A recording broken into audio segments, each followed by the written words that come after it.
Selamat datang kembali di pembahasan mendalam kita. Hari ini kita mau gali salah satu pertanyaan paling dasar nih. Apa sih sebetulnya kehidupan itu? Pertanyaan besar ya. Betul. Kita akan telusuri bab 1 dari materi sumber yang Anda bagikan. Ini akan membawa kita dari gambaran besar genom kita sampai ke asal mula molekular kita semua. Sumber ini kan menggambarkan genom cetak biru kehidupan itu kayak buku instruksi raksasa. Iya, analogi yang cukup membantu itu. Oke, mari kita langsung bedah aja isinya. Misi kita kali ini adalah memahami gimana sih buku kehidupan ini ditulis, terus cara kerjanya gimana, dan dari mana asalnya. Sip. Kita akan lihat gimana instruksi serumit manusia misalnya bisa muat di ruang yang super kecil, mikroskopis gitu. Dan juga gimana semua kehidupan di bumi ini ternyata nyambung ya oleh satu benang sejarah yang sama. Siap nih kita menjelajah? Siap, mari kita mulai. Oke, nah sumber Anda kan memulai dengan analogi yang menarik tadi, genom sebagai buku. Bisa bantu jelaskan lagi perumpamaan ini, struktur buku kehidupan kita itu gimana sih? Tentu. Coba bayangkan gini, Anda punya perpustakaan pribadi, isinya buku tebal banget, ada 23 jilid. Nah, itu dia kromosom kita. 23 jilid ya? Oke. Ya, setiap jilid atau kromosom itu isinya ribuan cerita atau bab. Nah, inilah yang kita sebut gen. Gen itu ceritanya berarti ya? Betul. Dan tiap gen itu pada dasarnya ya resep. Resep detail buat bikin sesuatu. Biasanya sih protein, yang nanti menjalankan fungsi macam-macam di tubuh kita. Ribuan cerita dalam 23 jilid. Udah kedengeran rumit ya. Ada yang lebih detail lagi nggak dari itu? Oh jelas ada. Kalau kita perbesar lagi nih, tiap cerita atau gen itu kan tersusun dari paragraf-paragraf penting. Ini isinya instruksi inti, namanya ekson. Exon ya? Iya, ekson. Tapi uniknya, paragraf penting ini sering diselingi sama bagian lain. Kayak iklan atau sisipan aja gitu, yang nggak relevan sama instruksi utamanya. Ini namanya intron. Oh, ada iklan segala di dalam gen kita. Haha, ya semacam itulah. Nanti bagian intron ini bakal dibuang pas resepnya mau dibaca. Jadi yang dipakai cuma eksonnya aja. Oke. Jadi ada bagian inti, exon, sama bagian sisipan, intron, di tiap cerita gen. Terus paragraf-paragraf inti ini ditulisnya gimana? Pakai bahasa apa? Nah, ini uniknya lagi. Paragraf-paragraf ekson ini tersusun dari kata-kata yang pendek banget. Selalu cuma 3 huruf. Kita sebutnya kodon. Kodon. 3 huruf ya? Selalu 3 huruf. Dan yang paling dasar nih, seluruh buku kehidupan ini, miliaran kata loh di dalamnya, cuma ditulis pakai 4 huruf aja. A, C, G, sama T. Cuma 4. Cuma 4. Itu singkatan bahasa kimia. Adenin, sitosin, guanin, sama timin. 4 huruf itu aja yang nyusun semua kerumitan kehidupan. Luar biasa kan? Sebentar. Ini perlu dicerna nih.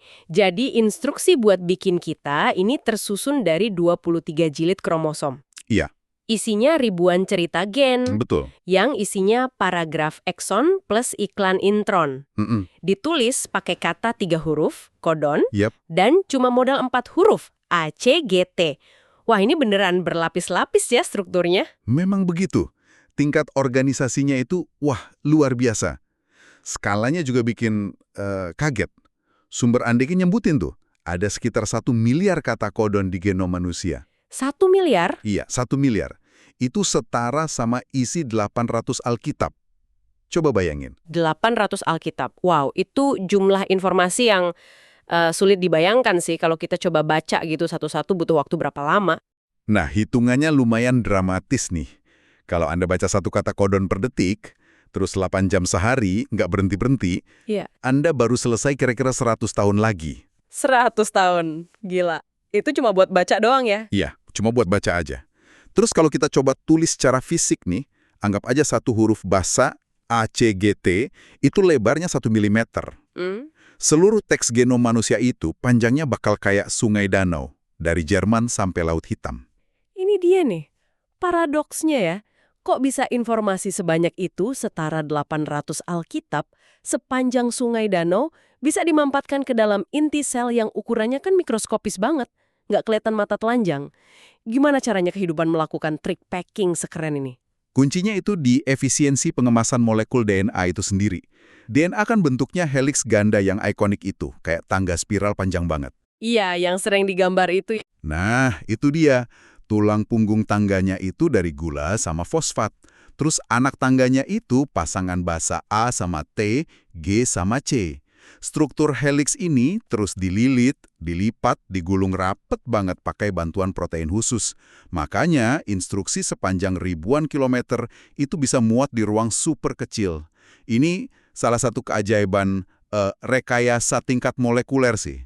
Selain ukurannya yang masif dan kemasannya yang efisien, buku ini punya kemampuan spesial juga kan? Anda bilang dia bisa nyalin dan baca dirinya sendiri. Gimana tuh cara kerjanya? Betul. Ini inti dari fungsi kehidupan. Kemampuan nyalin diri itu namanya replikasi. Kereplikasi, oke. Ini bisa terjadi karena sifat pasangan basa yang spesifik tadi. A selalu pasangannya T, G selalu sama C. Jadi pas heliks gandanya dibuka resletingnya, tiap untai tunggal itu bisa jadi cetakan, template gitu, buat bikin untai pasangannya yang baru. Oh, jadi kayak A narik T, G narik C gitu ya? Persis. Hasilnya nanti, dua salinan DNA yang identik plek dari satu DNA asli. Wah, jadi kayak bikin fotokopi yang sempurna ya setiap kali sel mau membelah diri, biar informasinya tetap sama persis. Tepat sekali. Mekanisme yang akurat banget buat warisin informasi genetik dari satu generasi sel ke sel berikutnya. Atau ya dari orang tua ke anak. Nah, terus ada proses membaca buku ini. Namanya translasi. Di sini resep di DNA dipakai buat bikin protein. Protein ya? Kenapa protein ini penting banget? Apa tugasnya? Wah, protein ini pekerja keras di dalam sel. Mereka itu mesin molekuler yang ngerjain hampir semua tugas. Bangun struktur sel, angkut-angkut molekul, percepat reaksi kimia jadi enzim, kirim sinyal, macam-macam lah. Resep di DNA itu ya isinya instruksi buat bikin berbagai jenis protein ini. Menarik. Jadi ada hubungan yang erat banget ya dan saling bergantung gitu antara DNA sama protein. Persis. Sumber Anda pakai analogi bagus tuh. DNA itu resep, protein itu kokinya. Oh iya, bener juga ya. Resep kan nggak guna kalau nggak ada koki yang baca terus masak. Sebaliknya, koki juga nggak bisa kerja tanpa resep. Nah, kehidupan itu ya tarian dinamis antara dua molekul ini. Protein, terutama enzim, itu memungkinkan DNA disalin dan dibaca. Terus DNA nyimpen instruksi buat bikin protein itu. Lingkaran inilah yang bikin kehidupan bisa jalan terus dan berkembang biak. Kita ngomongin DNA sama protein kayaknya udah jelas banget ya sekarang. Tapi pemahaman ini udah lama ada. Dari mana sih idenya muncul tentang resep kehidupan ini? Kalau pemahaman detail soal DNA sih relatif baru ya. Kebanyakan abad ke-20 lah berkembangnya. Tapi gagasan kalau ada semacam benang atau cetak biru kehidupan gitu, udah ada jauh sebelumnya. Sumber Anda kan nyinggung Erasmus Darwin tuh. Oh iya, kakeknya Charles Darwin ya? Betul. Tahun 1794 dia udah berspekulasi. Mungkin nggak ya satu jenis filamen hidup yang sama itu jadi penyebab semua kehidupan organik? Tahun 1794? Itu jauh sebelum kita tahu genetika loh. Keren banget intuisinya. Jadi filamen hidup itu beneran DNA dong? Nah, kemungkinan besar filamen hidup yang pertama itu bukan DNA, tapi sepupunya yang secara kimia lebih sederhana, RNA. RNA, bukan DNA? Iya, RNA. Ada banyak bukti yang nunjuk ke arah sana. Sering disebut hipotesis dunia RNA. Dunia RNA? Maksudnya gimana tuh? Kehidupan awal di bumi mungkin isinya RNA semua gitu. Apa alasannya? Ada beberapa alasan kuat sih. Pertama, bahkan sekarang nih, bahan baku buat bikin DNA itu deoksiribonukleotida sebenarnya dibikin dari modifikasi bahan baku RNA, ribonukleotida. Oh, jadi DNA itu turunan RNA ya bahan bakunya? Bisa dibilang gitu.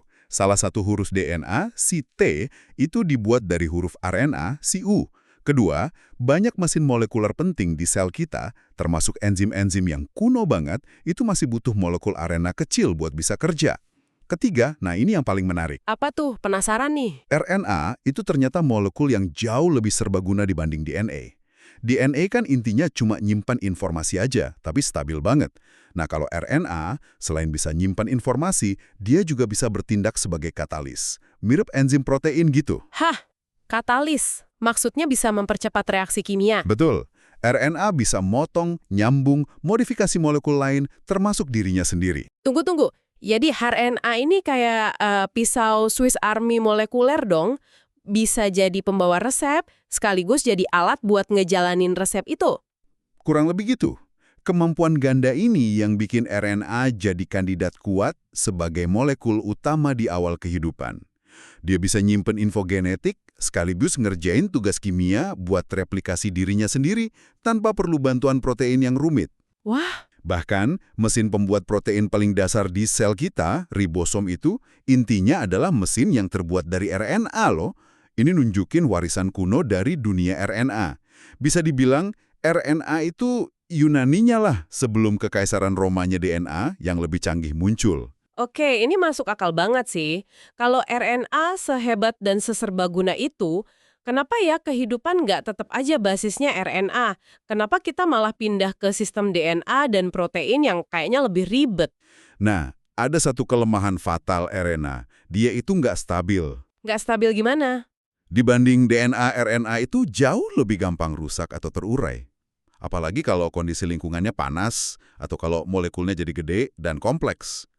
Organisme yang murni basisnya RNA, kita sebut aja riboorganisme, bakal susah buat tumbuh jadi besar atau kompleks, atau bertahan di tempat yang ekstrim. Oh, jadi masalahnya di stabilitas ya? Kurang awet gitu. Tepat. Evolusi terus cari solusi kan? Mungkin nih salah satu jenis riboorganisme ini lewat serangkaian kecelakaan atau mutasi untung-untungan, nemu cara buat nyalin informasi RNA-nya ke bentuk molekul yang lebih kuat dan tahan lama, yaitu DNA. DNA jauh lebih stabil buat nyimpen informasi jangka panjang. Terus proteinnya gimana? Ikut muncul juga? Kemungkinan besar, bersamaan dengan penemuan DNA ini, berkembang juga sistem buat nerjemahin info genetik jadi protein. Mesin awal buat ini mungkin kayak protoribosom. Jadi lebih efisien pas mulai baca kode genetik pakai kata-kata 3 huruf, kodon, yang kita kenal sekarang. Yang tadi itu ya, ACGT dalam kelompok 3 huruf? Ya, tiap kodon itu terus diasosiasikan sama satu jenis asam amino, bahan dasar protein. Nah, protein ini dengan ragam bentuk dan fungsinya yang luar biasa, ternyata jauh lebih efisien jadi pekerja atau mesin seluler dibanding RNA. Artinya, lahirlah sistem 3 bagian yang kita kenal sekarang ya. DNA buat nyimpen resep yang awet, protein jadi mesin pekerja serbaguna, terus RNA jadi perantara yang bawa pesan dari DNA ke mesin pembuat protein. Persis, sistem ini DNA nyimpen, RNA bawa pesan, protein kerja. Ternyata jauh lebih kuat, stabil, dan fleksibel. Ini yang memungkinkan evolusi kehidupan jadi jauh lebih kompleks dan beragam, kayak yang kita lihat sekarang. Transisi dari dunia RNA ke dunia DNA-RNA protein ini salah satu langkah paling krusial dalam sejarah kehidupan. Oke, kalau semua kehidupan modern pakai sistem DNA, RNA, protein ini, berarti kita semua ini asalnya dari satu titik awal yang sama dong. Gagasan tentang nenek moyang universal terakhir, Luca itu, apa sih bukti utamanya? Bukti paling kuat dan menurut saya paling elegan ya, itu universalitas kode genetik. Kode genetik yang tadi itu, yang kamus 3 huruf jadi asam amino. Betul, fakta bahwa kamus yang nerjemahin kodon di DNA RNA jadi asam amino penyusun protein itu sama persis di semua organisme hidup yang pernah kita pelajari. Sama persis. Iya sama, persis. Dari bakteri paling simpel, jamur di hutan, rumput laut di pantai, sampai Anda dan saya. Ini bukti yang luar biasa meyakinkan. Nggak ada variasi sama sekali gitu? Ada sih beberapa variasi kecil banget di beberapa organisme tertentu, tapi inti kamusnya itu secara fundamental sama. Ini susah banget dijelasin kecuali kalau kita semua warisin sistem ini dari satu nenek moyang tunggal yang sama. Masuk akal sih. Kalau kehidupan muncul sendiri-sendiri di banyak tempat, pasti kamusnya beda-beda ya. Kemungkinan besar begitu. Kode universal ini nunjukin adanya satu peristiwa asal mula kehidupan di bumi. Satu sumber.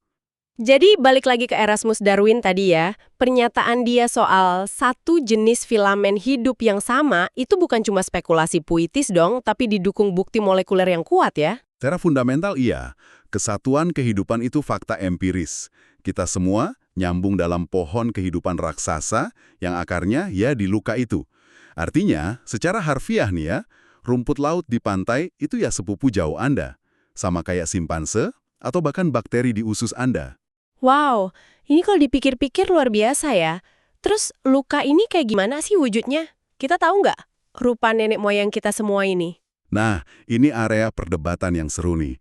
Gambaran klasik di buku-buku teks itu seringnya nunjukin luka kayak organisme mirip bakteri. Simpel banget, mungkin hidupnya di tempat panas kayak sumber air panas vulkanik gitu. Tapi sumber Anda tadi bilang ada pandangan lain. Betul.